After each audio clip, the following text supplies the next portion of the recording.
ರಾಜ್ಯದಲ್ಲಿ ಮತ್ತೆ ಕಮಿಷನ್ ದಂಧೆ ಸದ್ದು ಮಾಡ್ತಾ ಇದೆ. 40%ಕ್ಕಿಂತ ಅಧಿಕ ಕಮಿಷನ್ ಕೇಳ್ತಾ ಇದ್ದಾರೆ ಎಂಬ ಆರೋಪ ಕೇಳಿಬಂದಿದೆ. ಈ ನಡುವೆ ಬಾಕಿ ಇರುವಂತಹ 32,000 ಕೋಟಿಯನ್ನ ಗುತ್ತಿಗೆದಾರರಿಗೆ ರಿಲೀಸ್ ಮಾಡಬೇಕು ಅಂತ ಹೇಳಿ ಗುತ್ತಿಗೆದಾರರ ಸಂಘ ಸಿಎಂ ಭೇಟಿ ಮಾಡಿ ಮನವಿಯನ್ನ ಸಲ್ಲಿಸಿದೆ. ಗುತ್ತಿಗೆದಾರರ ಸಂಘದ ಅಧ್ಯಕ್ಷ ಮಂಜುನಾಥ್ ಸಿಎಂ ಭೇಟಿಯಾಗಿ ಮನವಿಯನ್ನ ಸಲ್ಲಿಸಿದ್ರು. ಆದರೆ ಇದೇ ಮಾರ್ಚ್ನಲ್ಲಿ 1,000 ಕೋಟಿ, ಏಪ್ರಿಲ್ನಲ್ಲಿ 15,000 ಕೋಟಿ ಬಿಡುಗಡೆ ಮಾಡ್ತೀವಿ ಅಂತ ಸಿಎಂ ಹೇಳಿದ್ದಾರೆ.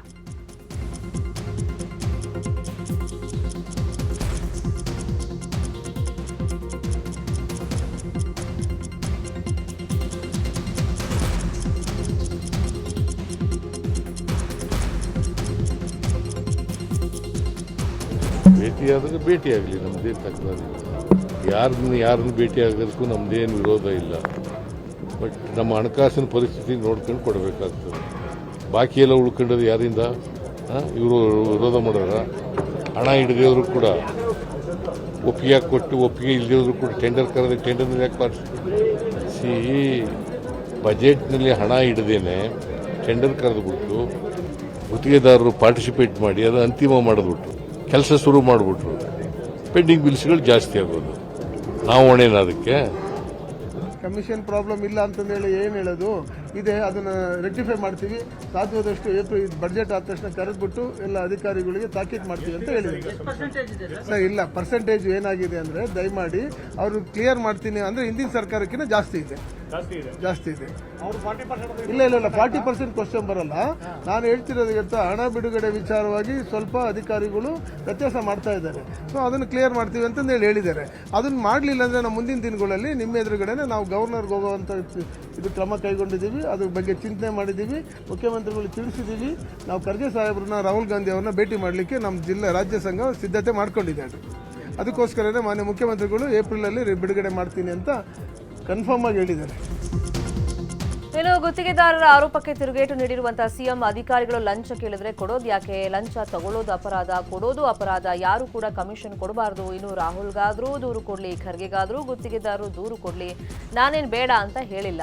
ನಾವು ಹಣಕಾಸು ಪರಿಸ್ಥಿತಿ ನೋಡಿಕೊಂಡು ಹಣ ಬಿಡುಗಡೆ ಮಾಡ್ತೀವಿ ಅಂತ ಹೇಳಿದ್ರು.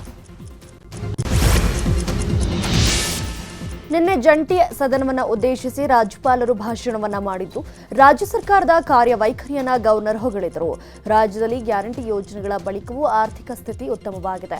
ಸರ್ಕಾರದ ಹಣಕಾಸು ವ್ಯವಸ್ಥೆ ಇನ್ನಷ್ಟು ಸದೃಢವಾಗಿದೆ. ಪ್ರತಿಯೊಂದು ವಲಯದಲ್ಲಿ ಉತ್ತಮ ಸಾಧನೆಯನ್ನ ಮಾಡಲಾಗಿದೆ. ಅಧಿಕಾರಿಗಳ ವರ್ಗಾವಣೆಗೆ ಕೌನ್ಸಿಲಿಂಗ್ ವ್ಯವಸ್ಥೆ ಮಾಡಲಾಗಿದೆ. ಭ್ರಷ್ಟಾಚಾರ ಪ್ರಕರಣಗಳು ತನಿಖೆಗಳಿಗೆ ತಾರ್ಕಿಕ ಅಂತ್ಯ ಸಿಕ್ಕಂತಾಗಿದೆ. ರಾಜ್ಯದಲ್ಲಿ ಸುಮಾರು 80,000 ಉದ್ಯೋಗ ಸೃಷ್ಟಿಯಾಗ್ತಾ ಇದೆ ಅಂತ ರಾಜ್ಯಪಾಲರು ಉಲ್ಲೇಖವನ್ನ ಮಾಡಿದ್ದಾರೆ. ಇವತ್ತು ರಾಜ್ಯಪಾಲ ಥಾವರ್ ಚಂದ್ ಗೆಹ್ಲೋಟ್ ಭಾಷಣದ ಮೇಲೆ ಚರ್ಚೆ ನಡೆಯಲಿದೆ.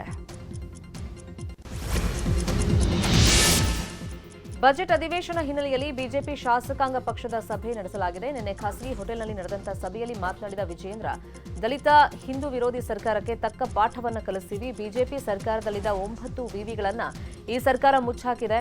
ಅಧಿವೇಶನದಲ್ಲಿ ಭ್ರಷ್ಟಾಚಾರ ಸರ್ಕಾರವನ್ನ ಕಟ್ ಹಾಕ್ತೀವಿ ಅಂತ ಹೇಳಿ ಗುಡುಗಿದ್ದಾರೆ. ಅಧಿವೇಶನದಲ್ಲಿ ನಮ್ಮೆಲ್ಲ ಶಾಸಕರು ಹೆಚ್ಚು ಗಂಭೀರತೆಯಿಂದ ತೆಗೆದುಕೊಳ್ಬೇಕು. ಈ ಭ್ರಷ್ಟ ಕಾಂಗ್ರೆಸ್ ಸರ್ಕಾರವನ್ನ ಕಟ್ಟಿ ಹಾಕ್ತಕ್ಕಂಥ ಕೆಲಸವನ್ನ ಮಾಡಬೇಕು. ಅಭಿವೃದ್ಧಿ ಶೂನ್ಯ ಕಾಂಗ್ರೆಸ್ ಸರ್ಕಾರ. ಇವತ್ತು ನಮ್ಮ ರಾಜ್ಯದಲ್ಲಿರ್ತಕ್ಕಂಥದ್ದು ಒಂದು ಅಸಮರ್ಥ ಕಾಂಗ್ರೆಸ್ ಸರ್ಕಾರ. ನಮ್ಮ ರಾಜ್ಯದಲ್ಲಿರ್ತಕ್ಕಂಥದ್ದು ದಲಿತ ಮತ್ತು ಹಿಂದುಳಿದ ವರ್ಗಗಳ ವಿರೋಧಿ ಕಾಂಗ್ರೆಸ್ ಸರ್ಕಾರ. ಹಿಂದಿನ ಬಿಜೆಪಿ ಸರ್ಕಾರದಲ್ಲಿ ಕೊಟ್ಟಂತ 9 ವಿಶ್ವವಿದ್ಯಾನಿಲಯಗಳನ್ನು ಮುಚ್ಚಿ ಹಾಕ್ತಕ್ಕಂಥ ಕೆಲಸ ಕಾಂಗ್ರೆಸ್ ಸರ್ಕಾರ ಮಾಡಿದೆ. ಕಾರಣ ಏನು? ಹಣ ಇಲ್ಲ ಅನ್ನುವ ಕಾರಣಕ್ಕೆ, ಹಣದ ಕೊರತೆಯಿಂದ, ಹಣದ ಅಭಾವದಿಂದ ಇವತ್ತು ಆ ವಿಶ್ವವಿದ್ಯಾನಿಲಯಗಳನ್ನು ಮುಚ್ಚಿ ಹಾಕ್ತಕ್ಕಂಥ ಕೆಲಸ ಇವತ್ತು ಕಾಂಗ್ರೆಸ್ ಸರ್ಕಾರ ಮಾಡಿದೆ. ನುಡಿದಂತೆ ನಡೆದ ಸರ್ಕಾರ ಅಲ್ಲ, ಎಡವಿರ್ತಕ್ಕಂಥ ಸರ್ಕಾರ ಇದು. ಯಾಕೆಂದ್ರೆ ಇವತ್ತು ಜನ ತೂಚಿ ಅಂತ ಇದ್ದಾರೆ ಸರ್ಕಾರಕ್ಕೆ. ನುಡಿದಂತೆ ನಡೆದ ಸರ್ಕಾರ ಅಲ್ಲ, ಎಡವಿ ಮುಗ್ಗರಿಸಿರ್ತಕ್ಕಂಥ ಸರ್ಕಾರಕ್ಕೆ ಈ ಅಧಿವೇಶನದ ಮೂಲಕ ಇವತ್ತು ರಾಜ್ಯದ ಜನರ ಮುಂದೆ ಈ ಸರ್ಕಾರವನ್ನ ಬೆತ್ತಲೆ ಮಾಡತಕ್ಕಂಥ ಕೆಲಸ ಭಾರತೀಯ ಜನತಾ ಪಾರ್ಟಿ. ಇದೇ ವೇಳೆ ಮಾತನಾಡಿದ ವಿರೋಧ ಪಕ್ಷದ ನಾಯಕ ಆರ್ ಅಶೋಕ್, ರಾಜ್ಯದಲ್ಲಿ ಫಿನಾನ್ಸ್ ಕಿರುಕುಳ, ಕಾನೂನು ಸುವ್ಯವಸ್ಥೆ ಹದಗೆಟ್ಟಿರೋದು, ಉದಯಗಿರಿ ಘಟನೆ ಹಾಗೂ ಬ್ಯಾಂಕ್ ದರೋಡೆ, ಹಸುವಿನ ಕೆಚ್ಚಲು ಕೊಯ್ದ ಘಟನೆಗಳ ಬಗ್ಗೆ ಅಧಿವೇಶನದಲ್ಲಿ ಪ್ರಸ್ತಾಪ ಮಾಡ್ತೀವಿ ಅಂತ ಹೇಳಿದರು. ಬಜೆಟ್ ಅಲ್ಲಿ ಅನುದಾನಗಳನ್ನು 2 ಬಜೆಟಲ್ಲೂ ಅನುದಾನ ಕೊಡದೆ ಮೋಸ ಮಾಡಿರೋದ್ರ ಬಗ್ಗೆ, ಇವೆಲ್ಲದ್ರ ಬಗ್ಗೆನೂ ಬಹಳ ವಿಸ್ತೃತವಾಗಿ ಚರ್ಚೆ ಆಯಿತು.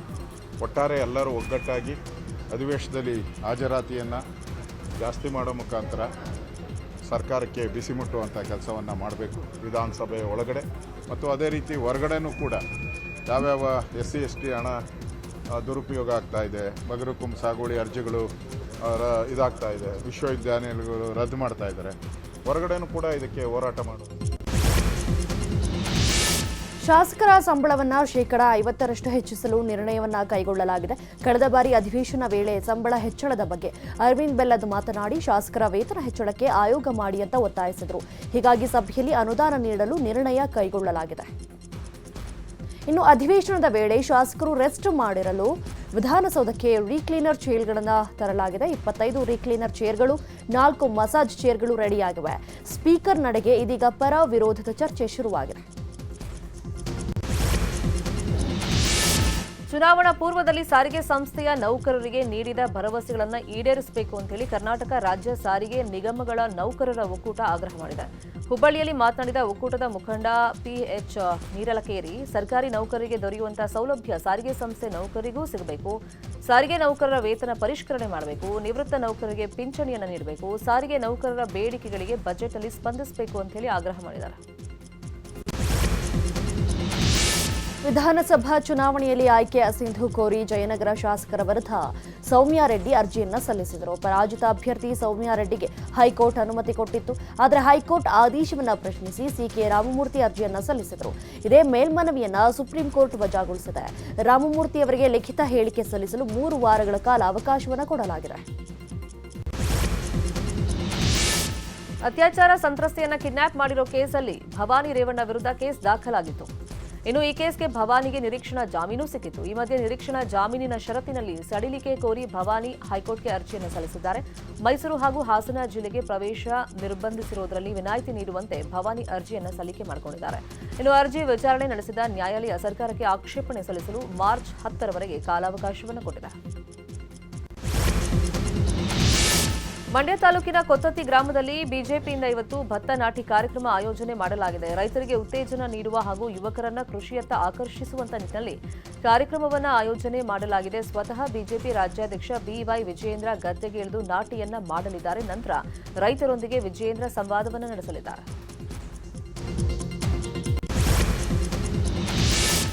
ಕೊಪ್ಪಳ ಬಳಿ ಬೃಹತ್ ಉಕ್ಕು ಕಾರ್ಖಾನೆಗೆ ವಿರೋಧದ ಹಿನ್ನೆಲೆ ಇವತ್ತು ಸರ್ವಪಕ್ಷದ ನಿಯೋಗ ಮುಖ್ಯಮಂತ್ರಿಗಳನ್ನ ಭೇಟಿಯಾಗಲಿದೆ ಅಂತ ಸಚಿವ ಶಿವರಾಜ್ ತಂಗಡಗಿ ಹೇಳಿದ್ದಾರೆ.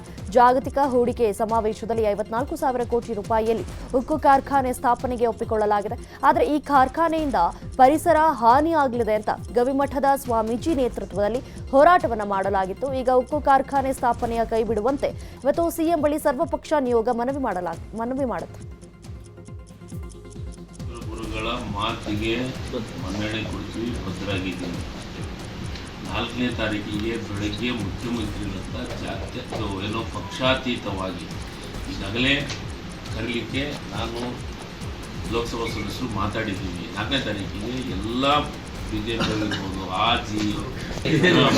ಮಾಜಿಗಳನ್ನು ಕರೆದಿದ್ದೀವಿ. ಕರೆದು ನಾವು 4ನೇ ತಾರೀಕಿಗೆ ಅಲ್ಲೇ ಮುಖ್ಯಮಂತ್ರಿಗಳು ಭೇಟಿ ಮಾಡ್ತೀವಿ. ಈ ವಿಚಾರ